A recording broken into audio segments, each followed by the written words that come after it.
The less you know, the more confident you feel. The more you know, the more you realize how little you know.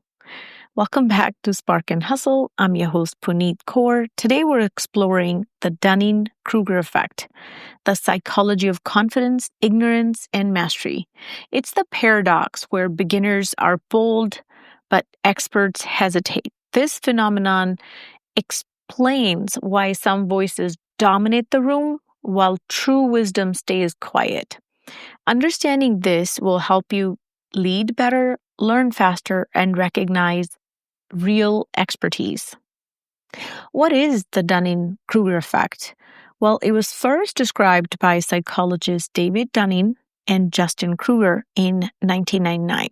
They found that people with low ability tend to overestimate their skills, while those with high ability tend to underestimate them. Beginners don't know enough to recognize their own mistakes, while experts see complexity everywhere.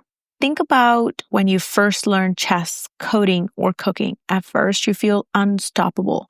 But as you progress, you realize how much you don't know. That's the curve of confidence and competence. In companies, the Dunning-Kruger effect shows up in meetings. The loudest voice isn't always the smartest.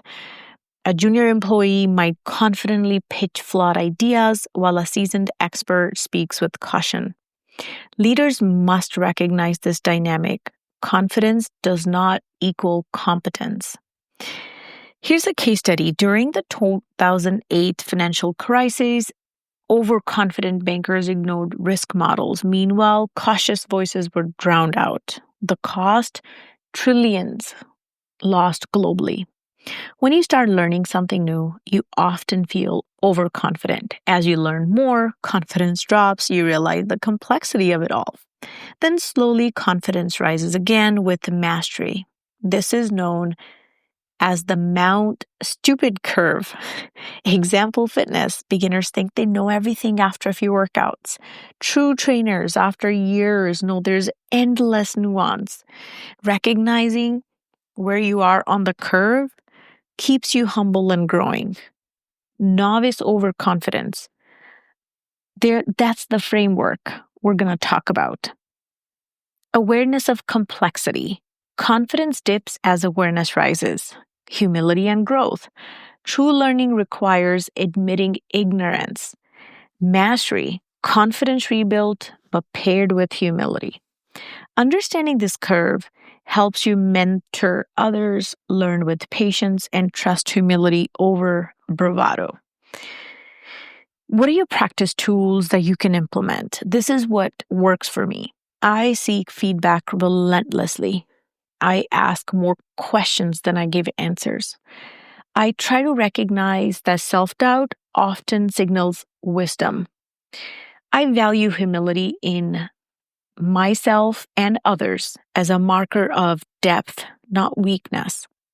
So here's the mantra. Beware of the overconfident beginner. Trust the humble expert, because humility isn't weakness. It's the gateway to mastery. Now, favorite part of the show, which is a book description. This is a book by Adam Grant called Think Again. Adam Grant's book is about power of rethinking, unlearning, and staying curious. Adam Grant is a very famous professor who's written multiple books. He's also given a lot of motivational talks, TED Talks, and all that good stuff. So there's plenty of content if the book is not of interest to you. So what he's done in this book is he's connected the Dunning-Kruger effect directly and shown that overconfidence keeps you stuck. Humility helps you grow. Grant shows that wisdom isn't in knowing, but in being willing to admit what you don't know. Here are two quotes to ponder. Arrogance leaves us blind to our weaknesses. Humility is a reflection of strength. The second one is, if knowledge is power, knowing what we don't know is wisdom. Thank you for tuning in to today's podcast. Here's our mantra. We are not going to overestimate our abilities, And then also not being scared of new things and knowing that overconfidence that comes in the beginning, but also following the method to know that as we master, we're going to get humbled and then grow again.